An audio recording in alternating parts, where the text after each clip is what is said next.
for tuning in to Local News Live, a production of AOC Community Media in partnership with the Acadiana Advocate and the Advocate News Organization covering the whole state of Louisiana every Monday through Friday. We're glad to bring you the local news. We try and concentrate on Lafayette, and then we expand to the state. And occasionally, when there are stories of national interest, we'll pop one or two of those in. We bring you this every Monday through Friday between 9 a.m. and 10 a.m., a reading of the written news as provided by the journalists of The Advocate. We could not do this without the generous volunteer efforts of our volunteer newsreaders, a man whose voice you will be familiar with if you were listening to us this week. Mr. Bruce Cohen is with us this morning, chipper and sharp as ever. Good morning, Bruce. I don't know about sharp. Maybe not as square. Maybe a little more rectangle. Well, thanks so much for being here, Bruce, and keeping things well-rounded. And I will go listen on Cypress Street. Thank you, my man, Matt. Well, good morning, Acadiana. Local News Live coming at you November 5th, 2020. Of course, we will get to the presidential race, but let's look at the political races here in Acadiana, and then we'll move into the state and give you some of what's happening nationally as well. Veteran officers in runoff for Lafayette City Marshal by Claire Taylor, staff writer. Lafayette voters would choose between a veteran of the parish sheriff's office and a veteran of the city police department to serve the next 6 years as city marshal. Kip Judice, a Republican, and Reggie Thomas, no party affiliation, emerged from a four-man race Tuesday as the top vote getters. Judice, who came in second in 2014 behind Brian Pope, led the field Tuesday with 44% of the vote, followed by Thomas with 26%. They'll face off in a December 5th runoff. Nathan Broussard and John Trahan Jr. were eliminated. The people of Lafayette spoke volumes, giving them 44% of the vote, Judy said Wednesday. Judy said he expected a low voter turnout for December 5th without the presidential race leading the ballot, coupled with an enthusiastic base of support, has him feeling good about the runoff. Although he admires Thomas and the campaign he ran, Judy said, as Tucson Police Chief is the only candidate who has carried out the specific task that a marshal carries out, serving subpoenas and managing those who serve subpoenas. His plans for the marshal's office include sending text alerts to people to remind them of upcoming court dates, working on alternatives to incarceration and transparency. I've got a plan, Judy said, and I've not seen one from him. Thomas, who retired this year after 30 years with the Lafayette Police Department, including serving as interim chief and deputy chief, said he has worked in conjunction with the marshal's office for 3 decades. The city marshal's office needs a strong leader, Thomas said. I've been a leader with 289 officers at the Lafayette Police Department and also a leader in the community. One of the biggest things I bring is community trust and community relations. Thomas, who has a college degree and is a graduate of the FBI National Academy, questioned his opponent's plan to text reminders to people about court appearances, saying if someone thinks they're going to jail or campaign fine, they won't go to court anyway. He said he plans to form a community relations board to help explain to people the process of going to city court. The marshal's office lost its accreditation following a scandal under Pope, who was convicted of 3 felony counts of malfeasance in office and started serving a 1-year sentence Wednesday. Thomas said he wants to get the department accredited again, as he did while at the city police department. Accreditation, he said, means a law enforcement agency meets numerous standards and has policies and procedures in place. Okay, continuing with the local news. Ex-Lafayette Marshal reports to jail to begin his sentence. Pope to be housed in LaSalle facility by Claire Taylor, staff writer. 2 years after he was convicted of felony malfeasance in office, former Lafayette City Marshal Brian Pope reported to jail on noon Wednesday to begin serving his sentence. Pope, who was booked into the Lafayette Parish Correctional Center in October and released, was transferred Wednesday to the LaSalle Correctional Center in Ola for his own safety and well-being as a law enforcement officer who was responsible for making arrests in the parish, according to a news release from the Lafayette Parish Sheriff's Office. A jury convicted Pope in October 2018 of 3 felony counts of malfeasance involving the use of public funds to pay attorneys for personal and prohibited reasons, including hiring an attorney to try to unseal the divorce records of Mark Garber, who was a candidate for sheriff against Pope's friend. Garber won. Pope was immediately suspended without pay while he appealed the conviction to the state Supreme Court, which declined to hear the appeal last month. He was officially removed from office and told to report to the Lafayette Parish Correctional Center by noon Wednesday to begin his sentence. Judge David Smith sentenced Pope to 3 years in the parish jail on each of the 3 felony convictions, suspending all but 1 year. Pope's sentence also includes 240 hours of community service, $1,500 in fines, court costs, $11,700 in restitution, and 3 years of supervised probation. He faces an additional 19 charges of malfeasance in office. 17 of them stem from allegations that he used about $85,000 in fines and court fees in 2018 to supplement his salary, despite a Louisiana Attorney General's office opinion advising the money should be deposited into the city marshal's office account. 2 others are related to reimbursements in 2018 for travel on official business that he is accused of depositing in his personal account instead of in the city marshal's office account. And let's see if there's any other local stories. No, just the crime blotter. We'll read that, and then we'll go into political news surrounding the state, and might even get in a national story. Man arrested in shooting that killed 16-year-old, crime blotter, advocate staff reports. A 27-year-old Abbeville man was booked on a murder count following a Tuesday shooting. Around 3:30 p.m. Tuesday, Abbeville Police Department responded to the 400 block of Kibbe Street in reference to a call about shots being fired in the area, according to Lieutenant Jonathan Touche, spokesperson for the department. Upon arrival, officers discovered several people had been shot, including a 16-year-old boy from Abbeville, Touche said in a statement. The boy was pronounced dead at the scene by the Vermilion Parish Coroner's Office. Raheem Vinay was arrested on counts of first-degree murder and attempted first-degree murder. The homicide investigation is active and ongoing, with more arrests expected in this case, according to Touche. 3 people suffered minor to moderate injuries after an Amtrak passenger train collided with an 18-wheeler dump truck near Doosan on Tuesday evening. The crash happened at about 5:40 p.m. at Cameron Street and Hollier Road.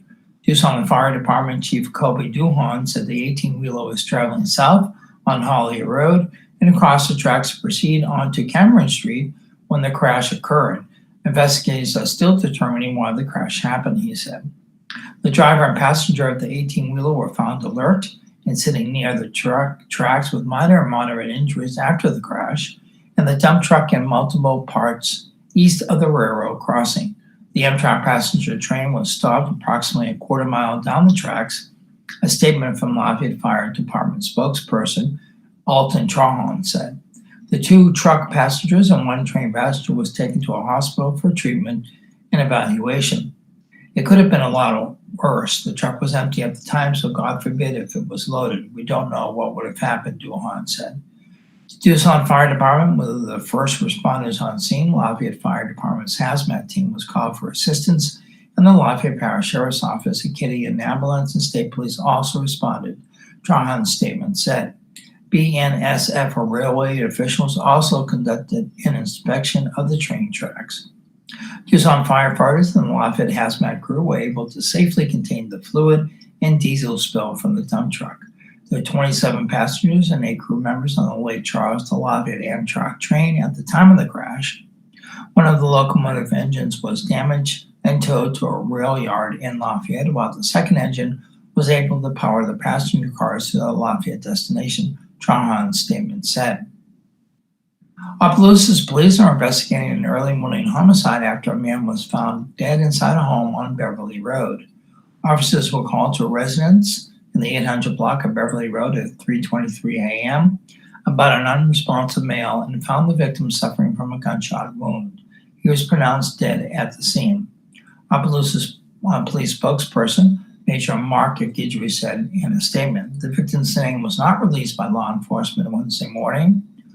Officers responded to the same area earlier Wednesday morning after reports of a gunshot heard in the area, but were unable to locate evidence or a victim at the time, he said. 2 injured in shooting in a cash saver store. 2 people were injured, including a bystander, after an argument in an Opelousas store turned into a shooting Tuesday evening. The shooting happened at the cash saver in the 1300 block of Heather Drive at about 6 p.m. One person suffered a gunshot wound to his lower extremities and was in stable condition, and another, who was taken to a hospital privately, suffered multiple gunshot wounds to the lower extremities and was in serious condition. Opelousas police spokesperson Major Mark Guidry said in a statement. Officers said initial reports point to a confrontation between 2 groups of young men inside the store. One person fired several shots at what officers believe was the intended victim, who fled the scene and has been taken to a hospital before officers arrived. The injured bystander was the only person at the store when officers arrived, Guidry said. Store surveillance is being reviewed and officers are working to identify the people involved, the release said. I think that about wraps up most of the Acadiana news. So we're going to go into political news, since this was election week, that involves parts of that involves Acadiana Parish, but it also includes other parishes and the totality of the state in regards to some of the propositions and races that were throughout the state on Tuesday. Big wins show Republicans still reign in Louisiana by Tyler Bridges and Jeff Adelson, staff writers. A year after Governor John Bel Edwards demonstrated how Democrats can still win in Louisiana, voters reminded everyone Tuesday that Republicans remain dominant in the Pelican state. President Donald Trump won 58% of the vote in securing Louisiana for the second time, while U.S. Senator Bill Cassidy, a Republican, did even better, winning re-election with 59% of the votes cast, according to complete but unofficial returns. With 40% of the vote, former Vice President Joe Biden gained 2 percentage points on Hillary Clinton's take from 2016, but Biden gains came primarily at the expense of third-party candidates. While the nation has been transfixed on when states might flip from Trump to Biden, the Republican vote for president in Louisiana remained remarkably stable compared with 4 years ago, and going back even further. In 2020, Trump equaled his 58% in 2016 and Mitt Romney 58% in 2012, and was only 1 percentage point behind John McCain's 59% in 2008. Louisiana presidential races are highly predictable with little variance, said Greg Rigmore, a pollster and demographer in New Orleans. Trump won every one of the 54 parishes in 2020 that he carried in 2016, and Biden won each of the 10 parishes won by Clinton, according to an analysis by The Advocate and the Times-Picayune. The 2020 results shifted by more than 5 percentage points in one direction or the other in only 5 parishes, the analysis found. Although the overall outcome has remained the same, Louisiana has seen a gradual realignment, with Trump solidifying Republican support among white voters in rural areas and small towns that 25 years ago voted Democratic. Democrats, meanwhile, are winning more of their vote in the big urban parishes. For example, Trump on Tuesday won 79% of the vote in Acadia Parish, west of Lafayette, compared with the 59% won by George W. Bush there in 2000. In another example, Trump won 70% of the vote in Arroyo's Parish, northwest of Baton Rouge, compared with the 50% won by Bush there in 2000. On the flip side, Biden won 83% of the vote in New Orleans Parish, compared with 76% for Al Gore there in 2000, and Biden won 56% in East Baton Rouge Parish, compared with 45% there for Gore.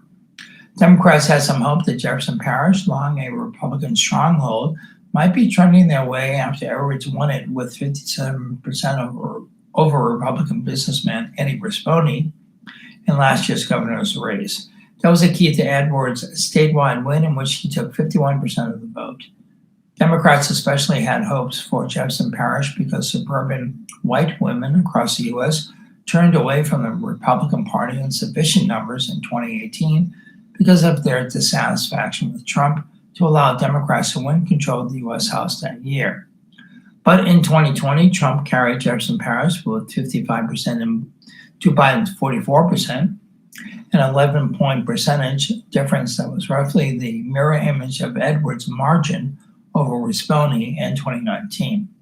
Trump beat Clinton by 14 percentage points at Jefferson Parish in 2016, so the result there Tuesday reflected a faint echo of the suburban dissatisfaction with Trump seen elsewhere in the U.S.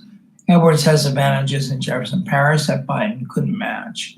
John Bell had a lot of Republican endorsements in Jefferson Parish, noted Greg Busion, a Metairie-based political consultant, including then Senator President John Alario, then Senator Danny Martini, and former Sheriff Newell Normand.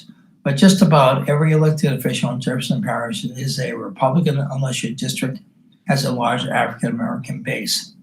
The only Democratic parish-wide who has been able to sustain the position of being a Democrat has been Paul Connick. People seem to be comfortable with him as a district attorney. St. Tammany Parish is another key suburban area and is perhaps the most important Republican parish in the state. Edwards held his losses in St. Tammany by only 20 percentage points in 2019. By comparison, Trump crushed Biden there by a 44-point margin. Still, that represented an erosion of Trump's support compared with 2016, when Trump rolled up a 51% margin over Clinton. John Couvion, a Baton Rouge-based pollster and demographer, noted that Cassidy outpaced Trump by 1 percentage point in Jefferson, St. Tammany, and Ascension parishes, and by 4 percentage points in East Baton Rouge, Cassidy's home parish. You probably had some Republicans who couldn't stand Trump, but they still were Republicans and felt comfortable voting for Cassidy, Couvion said. Couvion and others believe that Edwards benefited from the fact that his two winning campaigns were in off-year elections that allowed him to focus on his mantra, put Louisiana first, rather than national issues that favor Republicans. Presidential elections tend to bring out partisan rancor.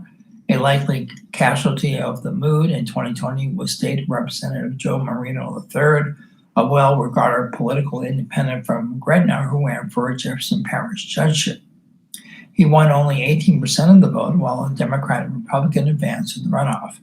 Being a no-party candidate in a more partisan, divisive election than we've seen in the past was a clear disadvantage, Marino said on Wednesday.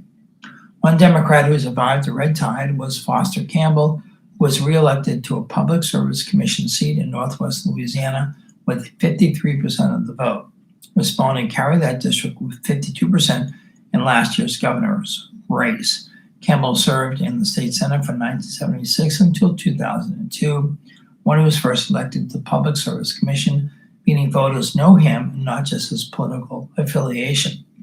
Foster is a rancher, said former state senator Ryan Gaddy, Republican from Bossier City. He understands the needs of rural citizens. If your power goes out, if you have a question about internet services, or if a company has lost power, you can call him and he will help you. He is known for that.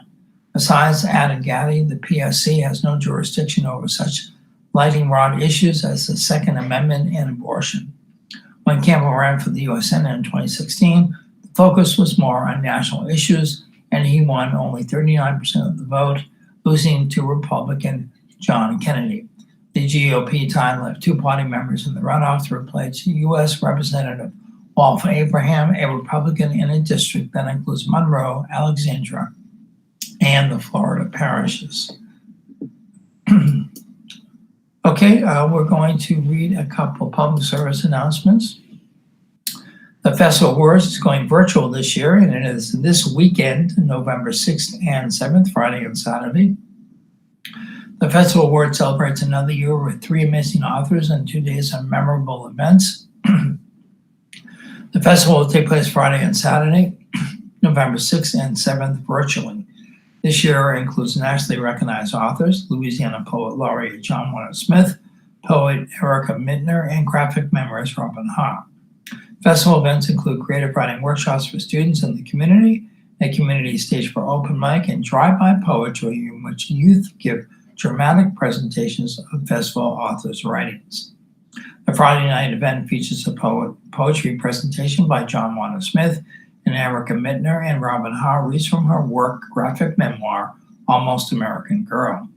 On Saturday, drive-by poetry performers from the Magnet Academy of Cultural Arts and from high school and junior high in the Lafayette and Acadiana area will recite works by the featured authors. There will be an open mic and multiple creative writing workshops which are open to the public. For more information, check out festivalwars.org or contact Martha Garner at 337-804-2482 or by email fowmartha@gmail.com. You can also go to the festival's Facebook page, Festival Wars Arts Collective. Okay. The AOC teams up with the United Way of Acadiana for Learn United. The United Way of Acadiana has teamed up with AOC and other local educational groups for Learn United, bridging the digital gap to provide educational resources for households that don't have internet but do have a television. The Learn United program airs weekdays from 8 to 2 on AOC2, Cox 16, and LUS 4, and streaming at aocinc.org/watch. For daily schedules and to submit content for the program, visit United Way of Acadiana website, which is unitedwayofacadiana.org/learn-united. Okay, let's get back into the news. Just a couple, maybe one or two before we hit the half-hour mark when we'll do our day in history and our zodiac or / horoscope and the funerals in the Acadiana area for today. Parishes embrace sports betting. Legislature still must set parameters before gambling can begin by Will Santel, staff writer. Voters in 55 of 64 parishes Tuesday approved sports betting, setting up a major battle in the Louisiana legislature on exactly what form the wagering will take. Most parishes, including those in the Baton Rouge, New Orleans, and Lafayette areas, endorsed the proposal by huge margins, including some reaching 70% and more. The proposal passed with 68 support in East Baton Rouge, 76% in New Orleans, 76% in Jefferson, and 63% in Lafayette. The plan collected 1.3 million votes statewide, 65%, compared with about 683,000, that's 35%, who opposed it, according to figures compiled by Louisiana Wins, the group behind the effort. The only opposition came mostly from a handful of rural parishes in North Louisiana. State Representative John Stefanski, Republican from Crowley, who earlier this year voted to submit the issues of voters, said rules for the betting will generate more controversy than how the industry is taxed, which is another issue for legislatures. That is going to be a difficult fight, he said. He noted that the issue sparks arguments between those who favor limiting sports betting to casinos versus those who want to do so from their homes. The reality is people are doing this now, Stefanski said. They are doing it illegally. They are doing it from their phones. Stefanski said he thinks the wagering can begin in 2021. State Senator Cameron Henry, Republican from Metairie, who sponsored the proposal, said Wednesday officials will begin next week looking at how other states have implemented sports betting. The Louisiana Family Forum, which says it advocates for additional family values, opposed the proposal and said passage in most parishes raises the specter of wagering 24 hours per day, 7 days a week. The vote to sue was even more lopsided than a similar one in 2018, in which parish voters were asked whether they favored fantasy sports contests for cash prizes. In that contest, 47 of Louisiana's 64 parishes backed the move, and those in South Louisiana generally embraced the measure by wide margins. Amazon Air adds New Orleans to expanding air cargo networks. We're getting away from political news for a bit. By Anthony McCauley, staff writer. Amazon Air, the 5-year-old air cargo division of the Seattle-based e-commerce giant, started daily flights this week from Louis Armstrong New Orleans International Airport as part of a national expansion by Amazon to build an air cargo network that will compete with the likes of FedEx, DHL, and UPS. An Amazon spokesperson said Amazon Air will fly once a day into New Orleans from a variety of the 40 airports around the country where it currently operates. That includes its only regional hub so far at Fort Worth Alliance Airport in Texas, where it started operating last year. The flights out of New Orleans will use existing airport staff for handling and are not expected to create any new jobs for Amazon or the airport in the near future, the Amazon spokesperson said. The new flights are a modest bit of good news for New Orleans Airport, which last month reported that passenger traffic was down by nearly 60% in August, compared with the same month last year before it opened its $1 billion new terminal in November of 2019. Cargo operations at New Orleans ranked 73rd nationally, with the airport handling about 390 million pounds of cargo in 2019, up 4.5% from the previous year, according to the Federal Aviation Administration, or the FAA. That compares with the Memphis International in Tennessee, the nation's top air cargo hub, and FedEx's home base, handling more than 24 billion pounds of cargo last year. New Orleans Airport doesn't separate out cargo revenue in its regular reports, but overall landing and apron fees year to date through August were down about 31% at $990,000.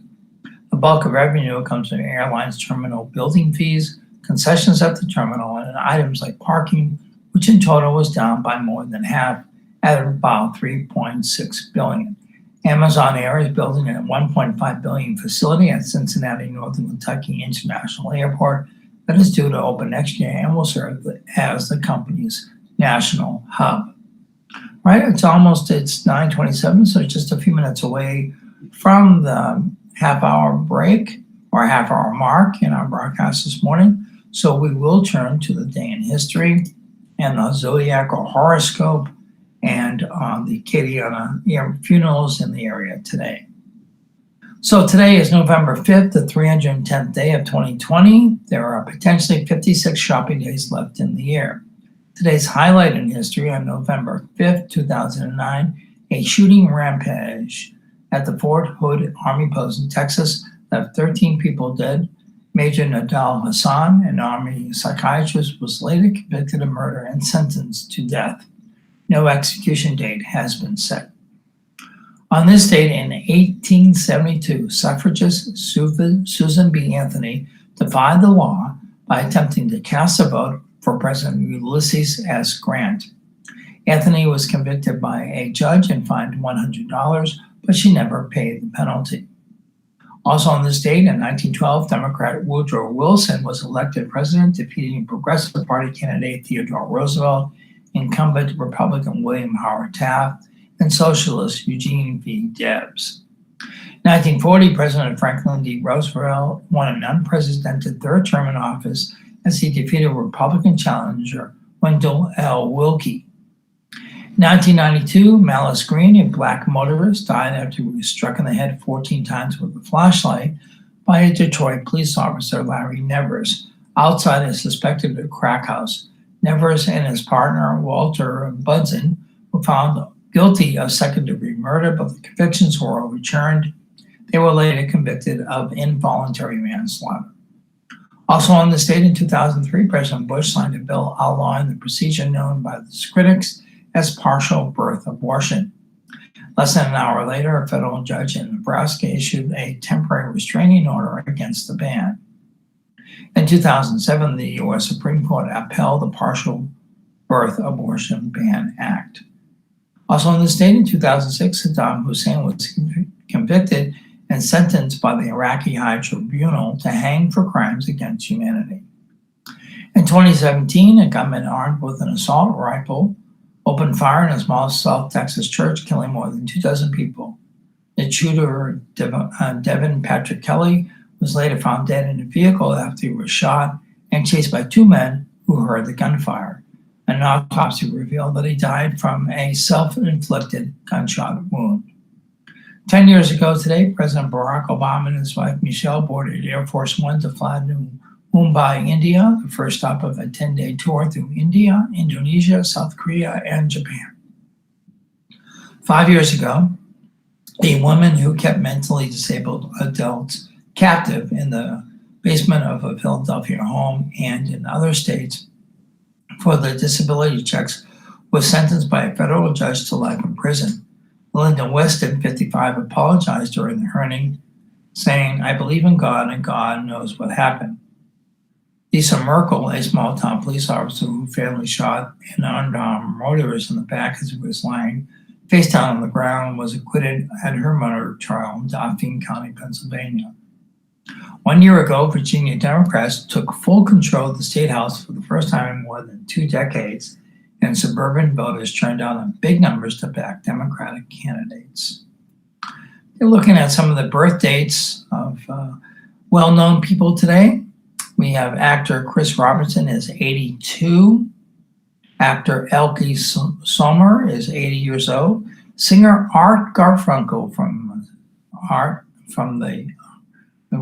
he's 79 years old, from Garfunkel, Simon and Garfunkel. Singer Peter Noon is 73 years old. TV personality Kris Jenner is 65. Actor comedian Mo Gaffney is 62 years old today. Actor Robert Patrick is 62. Singer Bryan Adams, 61. Actor Tilden Swinton, 60. Actor Michael Gaston, 58. Actor Tatum O'Neal is 57. Actor Seth Gilliam, 52. Actor Sam Rockwell is 52 as well. Country singers Heather and Jennifer Kinley from the Kinleys are 50 years old today. Rock musician Johnny Greenwood from the group Radiohead is 49, and country singing musician Ryan Adams is 46-year-old today. In the funerals in the Acadiana area today, we have Wilfred Gary at David Funeral Home Chapel in New Iberia at 3 p.m. Freddie Ledoux, St. Joseph Catholic Church, 604 St. Joseph Avenue in Iota at 1:30. Rosie Lopez, Our Lady of Lourdes Catholic Church at 2 p.m. And Stella Ethel, Melanson Funeral Home of Arnaville at 224 Main Street in Arnaville at 11 a.m. Let's quickly look at the zodiac or horoscope for today. If you're a Scorpio, hide your feelings from unscrupulous people. Make decisions based on what will help you get ahead. Don't pay for something you don't need. Sagittarius, have a proper workspace. Having a proper workspace will boost your productivity and give you the energy you need to take on more challenges. Romance is favored. Listen up, Sagittarius. You may be in love today. Capricorn, strive to bring about change. The less talk and interaction you have with those who can disrupt your plans, the better. Present the finished product, not the idea. Aquarius, focus on physical strength, endurance, and good health. Shared experience or joint ventures aren't in your best interest. Practice social distancing. Personal improvements will pay off. Pisces, be part of the solution, not part of the problem, and you will encourage others to follow your lead. Stand up for what you believe in. Aries, refuse to let your emotions disrupt your day or an important relationship. A change may be something you want or expect, but you'll benefit from what transpires. Taurus, share pertinent, not personal, share pertinent, not personal information. Be a good listener, friend, and contributor. Patience will pay off when dealing with your responsibilities. Take care of red tape issues. Gemini, don't mince words. Be direct, honest, and sincere to avoid repercussions. When in doubt, ask questions. Don't be too proud to admit your mistakes or let someone else take charge. Cancer, you may disagree with what others do or say, but you don't have to change everyone's minds. Go about your business and give others the freedom to do the same. Leos, take action and make a difference. Don't get bogged down by paperwork or unfinished business. Don't expect to run things smoothly. Prepare to fight for what you want. And Virgo, my birth sign, embrace change and make it work for you. Expand your mind and use your skills diversely. Don't take a risk when it comes to your health. Keep to a safe distance. And finally, Libra, observe what everyone is doing and bide your time when it continues getting involved in an unstable situation. Keep your distance from bullies and users. Focus on self-awareness. And as always, the horoscope is an entertainment feature, not based on scientific fact. And we know that, right, folks? Right, folks. Okay, let's continue with the news. Here's some briefs from wire reports from staff. Starting with LLOG reports success in Gulf drilling.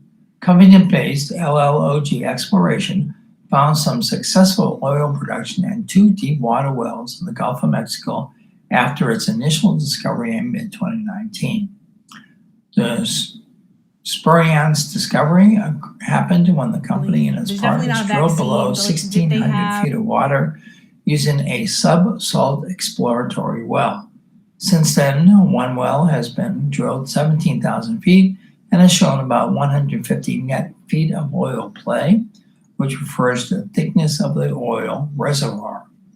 In early October, a second well was drilled by LLOG at a 16,600 foot total depth, and that was more than 200 net feet of oil discovered.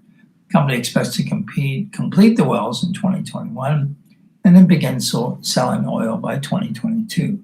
The results of the second well confirmed our understanding of the field's reserve potential, Philip Lejeune, CEO of LLOG Exploration, said in a news release.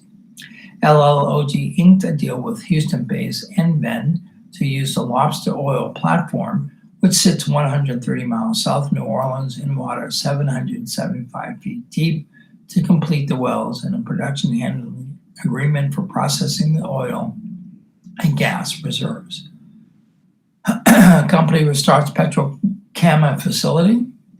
Rain C2 Carbon LLC and sulfur resuming production after about 8 weeks of repairing damage from Hurricane Laura at the petrochemical facility. Its parent company, Stamford, Connecticut-based Rain Carbon Incorporated, is among the largest producers of calcium petroleum coke used in the production of aluminum and coal tar pitch. There was between 1 and 5 feet of flooding at the plant near Lake Charles. It didn't impact chemical process units, according to the Louisiana Department of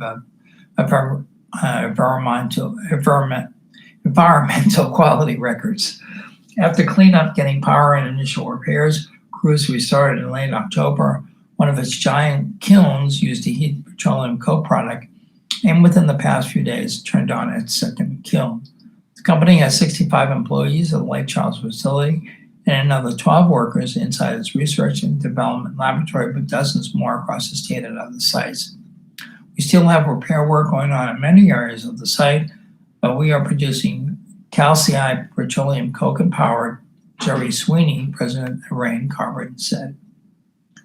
LHC Group posts quarterly income. Lafayette-based home health and hospice care provider LHC Group Incorporated reported a third quarter net income of $14.5 million, a drop from $30.1 million a year ago. The company said it had a profit of 46 cents per share, down from 96 cents a year ago. Earnings, adjusted for non-recurring costs and costs related to mergers and acquisitions, came to $1.63 per share. The results topped Wall Street expectations. The company posted revenue of $530.7 million in that period. LHC released new estimates for full-year earnings in the range of $4.90 to $5 per share, with revenue in the range of $2.06 billion to $2.07 billion.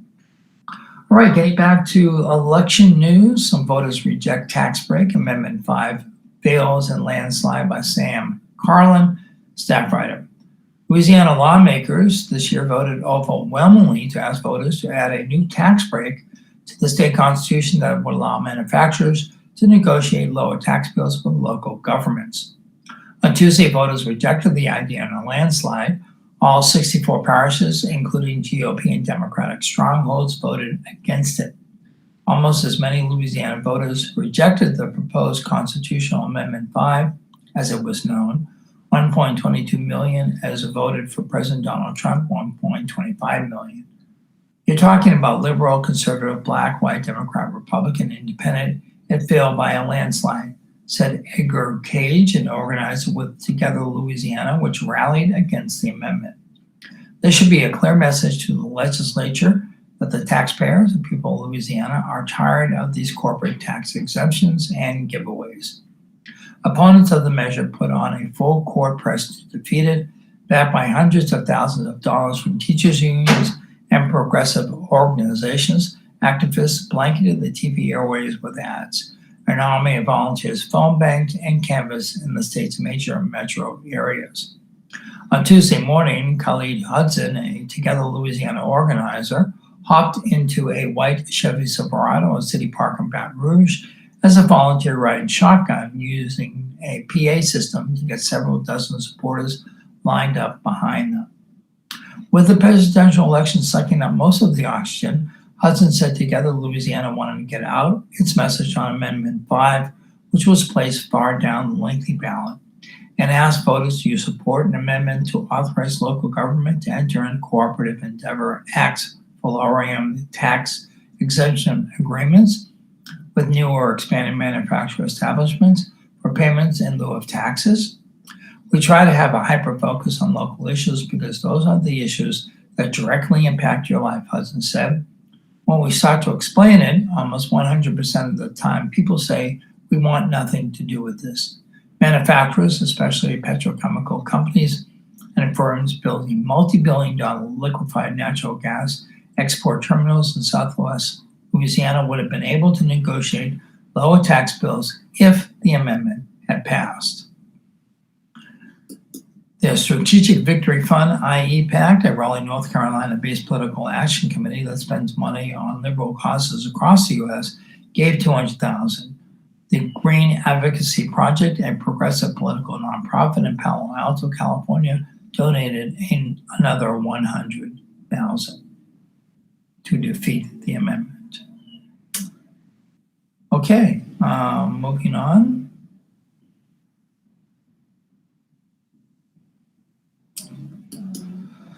Judge refuses to halt new restrictions. Coronavirus petition hearing slated November 12th by Sam Carlin, staff writer. A Baton Rouge judge has denied a request by Attorney General Jeff Landry to block Governor John Bel Edwards from issuing new coronavirus restrictions until he complies with a petition filed by House Republicans to cancel all virus rules, as both sides await a November 12th hearing date over the issue. 19th Judicial District Judge William Morvant of Baton Rouge on Wednesday rejected Landry's request for a temporary restraining order. That clears the way for Edwards to issue a new public health emergency by Friday, when the current virus restrictions are slated to expire.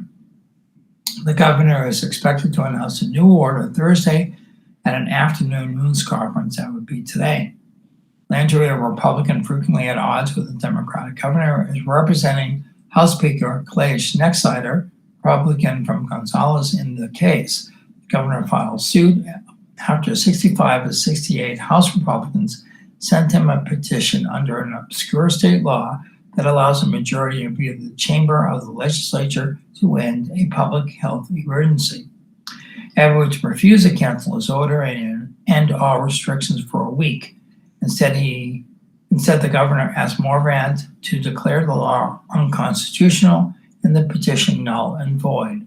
Landry, on behalf of Schnexcider, filed his own legal action to compel the governor to comply with the petition. Both are slated to be heard next Thursday, according to documents filed with Morvant's court this week. Without a temporary restraining order, over the businesses and citizens of Louisiana continue to be in a state of confusion as to whether they can open, whether masks are required, and whether other Currently prohibited activities can be resumed, Landry's office wrote in the court filing. It is disappointed but expected that a district judge in Baton Rouge has denied our request to restrain at Louisiana Gov, Landry tweeted. This is a simple case that will tell us whether our legislature even matters anymore. The law at issue, a statute passed in 2003 during the SARS pandemic and never before used, said the legislature, in consultation with the public health authority, can terminate a state of public health emergency at any time by a petition signed by a majority of either the House or the Senate. The governor vetoed the key bill passed by Republican lawmakers in the special session to take some of his emergency powers away. Anticipating that veto, Republican lawmakers signed the petition on the last day of the session in late October. The White House has continued to support Edwards virus restrictions, writing in a report sent to the administration this week that Louisiana should continue aggressive mitigation measures in the parishes with rising cases and hospitalizations. Okay, before we get to the sports-related stories, let's turn our sights to the story that everybody is talking about, the presidential election. It's closing in. Results in key states put Biden on the threshold of victory. Trump seeks recount lawsuits to contest results. Article by Jonathan Lemire, Zeke Miller, Joe Colvin, and Alexandra Jaffe from the Associated Press out of Washington. Joe Biden won the battleground prizes of Michigan and Wisconsin on Wednesday, reclaiming a key part of the blue wall that slipped away from Democrats 4 years ago and dramatically narrowing President Donald Trump's pathway to re-election. Now, a full day after Election Day, neither candidate had cleared the 270 electoral college votes needed to win the White House, but Biden's victories in the Great Lakes states left him at 264, meaning he was one battleground state away from crossing the threshold and becoming president-elect. Biden, who has received more than 71 million votes, the most in history, was joined by his running mate Kamala Harris at an afternoon news conference and said he now expected to win the presidency, though he stopped short of outright declaring victory. "I will govern as an American president," Biden said. "There will be no red states and blue states when we win, just the United States of America." It was a stark contrast to Trump, who on Wednesday falsely proclaimed that he had won the election, even though millions of votes remained uncounted and the race was far from over. The AP, or Associated Press, called it Wisconsin for Biden after election officials in the state said all outstanding ballots had been counted, save for a few hundred in one township, and expected a smaller number of provisional votes. Trump's campaign requested a recount, though statewide recounts in Wisconsin have historically changed the vote talent by only a few hundred votes. Biden led by 0.624 percentage point out of nearly 3.3 million ballots counted. For 4 years, Democrats have been haunted by the crumbling of the blue wall. The trio of Great Lakes states, Pennsylvania is the third, that the candidates have been able to count on every 4 years. But Trump's populist appeal struck a chord with white working class voters, and he captured all three in 2016 by a total of just 77,000 votes.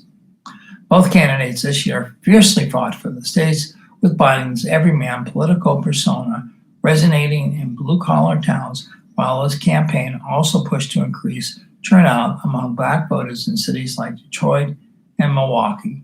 Pennsylvania remained too early to call Wednesday night. Trump spent much of Wednesday in the White House residence, huddling with advisors and fuming at media coverage, showing his Democratic rival picking up key battlegrounds. Trump falsely claimed victory in several key states and amplified unsubstantiated conspiracy theories about Democratic gains as absentee and early votes were tabulated. At the same time, hundreds of thousands of votes were still to be counted in Pennsylvania, and Trump's campaign said it was moving to intervene in the existing Supreme Court litigation over counting mail-in ballots there. Yet the campaign also argued that it was the outstanding votes in Arizona that could reverse the outcome. They are showcasing an inherent inconsistency with those arguments. The high stakes of the election was held against the backdrop of an historic pandemic that has killed more than 232,000 Americans and wiped away millions of jobs. The candidates spent months pressing dramatically different visions for the nation's future, including on racial justice, and voters responded in huge numbers, with more than 100 million people casting votes ahead of Election Day. The Trump campaign on Wednesday pushed Republican donors to dig deeper in their pockets to help finance legal challenges. The RNC, the Republican National Committee Chairwoman Ronna McDaniel, during a donor call, spoke plainly, "The fight's not over, we're in it." Okay, let's go to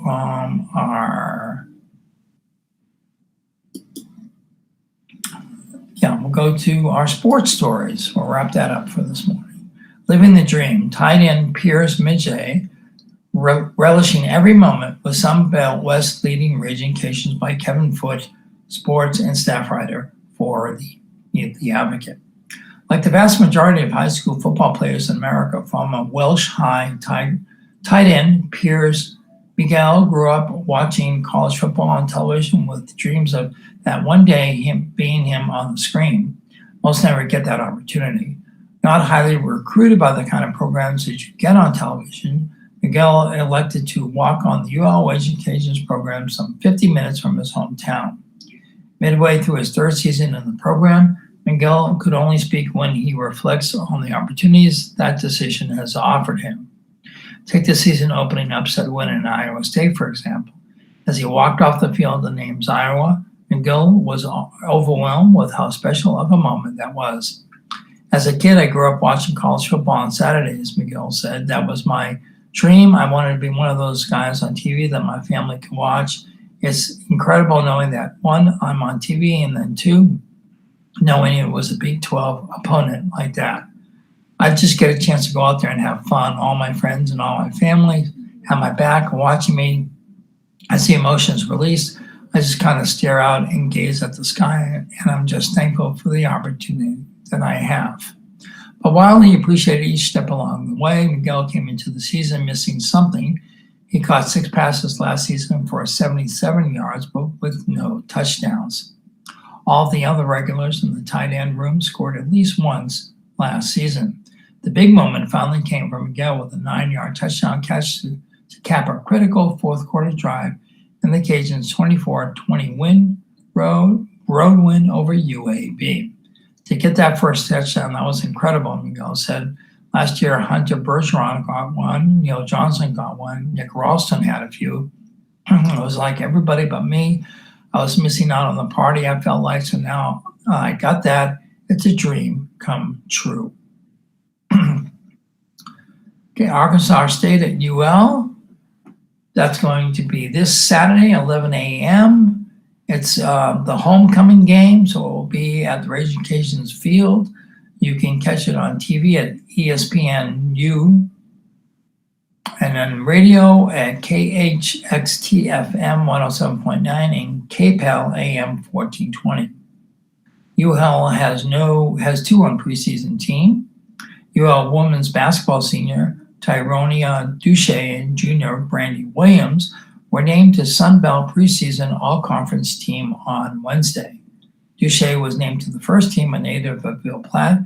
Duche finished last season as the Raging Cajuns' leading scorer, 12.6 points per game, and rebounder, 7.6 rebounds per game. She led the team in scoring 12 times and rebounding 16 times. She also posted 4 double-doubles.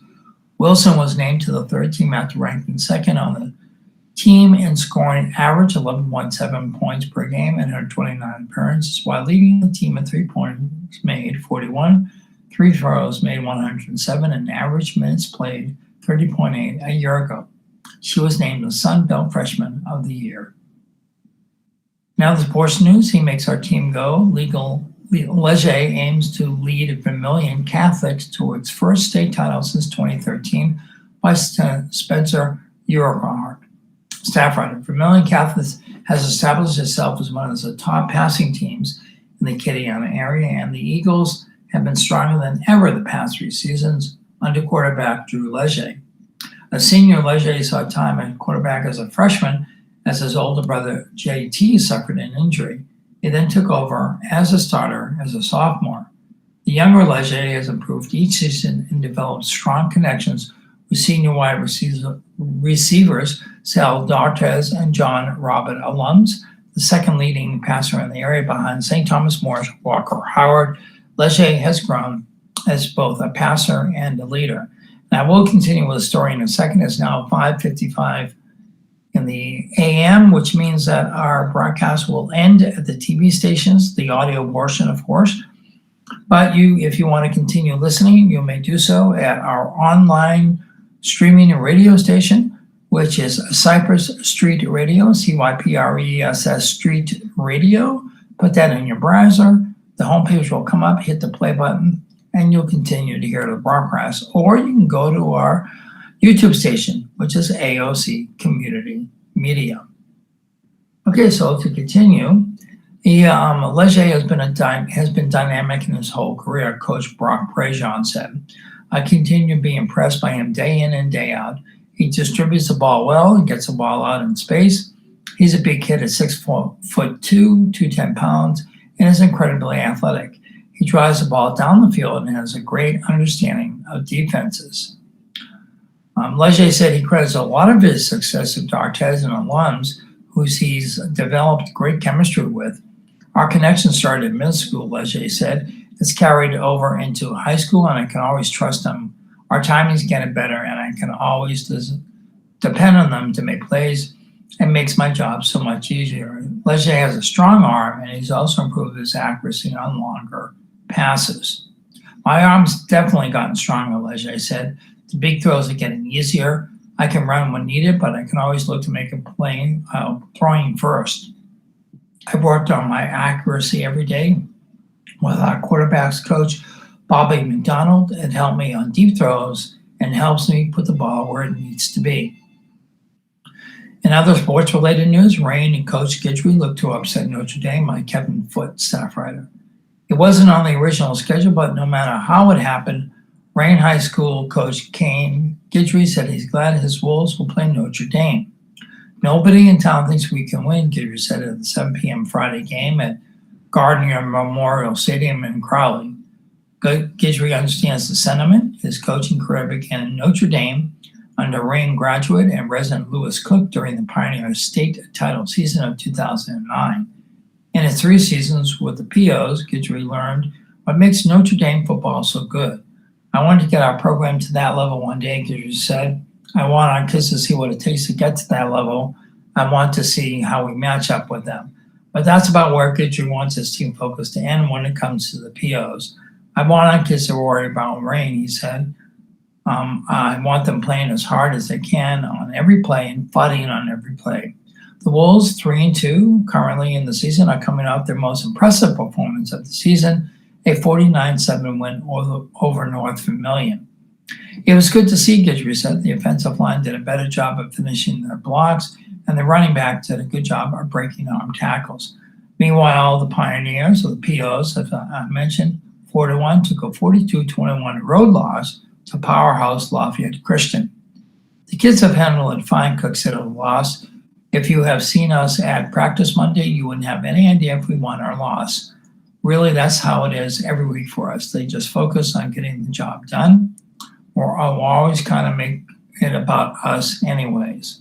Running back Ron Charles leads the Acadiana area with 633 yards and 9 touchdowns on 111 carries. In addition to the potent running game of Dorm Debio, the POs sport a dangerous passing combination of quarterback Parker Cillian and wide receiver Luke Yahaz. When Lafayette Christian is up next for Rain, followed by Como, Guidry said that he knows his team's work is cut out.